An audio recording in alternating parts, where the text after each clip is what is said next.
इकडे नागपुरातून उपमुख्यमंत्री देवेंद्र फडणवीस दिल्लीसाठी रवाना झालेले आहेत। दिल्लीमध्ये पक्षश्रेष्ठींची ते भेट घेण्याची शक्यता आहे। मंत्रिमंडळ विस्तारासह इतर राजकीय घडामोडींविषयी चर्चा होण्याची शक्यता आहे। शनिवारी अजित पवार यांच्या दिल्लीवारीनंतर आज फडणवीस दिल्लीसाठी रवाना झालेले आहेत। जितेंद्र शिंगाडे आपल्याला अपडेट देत आहेत। जितेंद्र, काय काय शक्यता वर्तवल्या जात आहेत या दौऱ्यापाठी?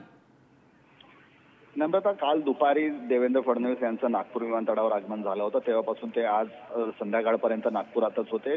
या दरम्यान त्यांनी काही कार्यकर्त्यांच्या भेटीगाठी घेतल्या। आज दिवसभर ते त्यांच्या देवगिरी या शासकीय निवासस्थानी होते। यावेळी त्यांनी अनेक अभ्यागतांच्या भेटी घेतल्या, नागरिकांच्या समस्या निवेदन ऐकून घेतले आणि योग्य कारवाई करण्याचं आश्वासन दिलं। त्यानंतर आज संध्याकाळी आता थोड्या वेळापूर्वी देवेंद्र फडणवीस हे विमानाने दिल्लीसाठी रवाना झालेले आहेत। तर गेल्याच आठवड्यात म्हणजे शनिवारी उपमुख्यमंत्री अजितदादा पवार हे देखील दिल्लीला गेले होते आणि पक्षश्रेष्ठींची भेट घेतलेली होती। त्यानंतर आज फडणवीस हे दिल्लीला रवाना झालेले आहेत। जी माहिती मिळते त्यानुसार तर ते नागपूरचे जिल्हाधिकारी डॉक्टर विपिन ईटनकर यांचे मेहुणे आहेत गुरुग्राममध्ये, त्यांच्या लग्नासाठी गेल्याची माहिती मिळते। मात्र दिल्लीला गेले आहेत, तर पक्षश्रेष्ठींसोबत देखील चर्चा होण्याची शक्यता नाकारता येत नाही। आगामी पक्षाचा विस्तार असेल किंवा मंत्रिमंडळाचा विस्तार असेल, त्याचबरोबर आगामी निवडणुकांविषयीच्या चर्चा असतील, या देखील चर्चा होण्याची शक्यता नाकारता येणार नाही। कारण दिल्लीला गेलेले आहेत, तर दिल्लीला पोहोचतील, तिथून ते गुरुग्रामला जातील, लग्न सोहळ्याला हजेरी लावतील आणि त्यानंतर ते थेट मुंबईला परत येतात की दिल्लीत काही वेळ थांबून ते परत येतात,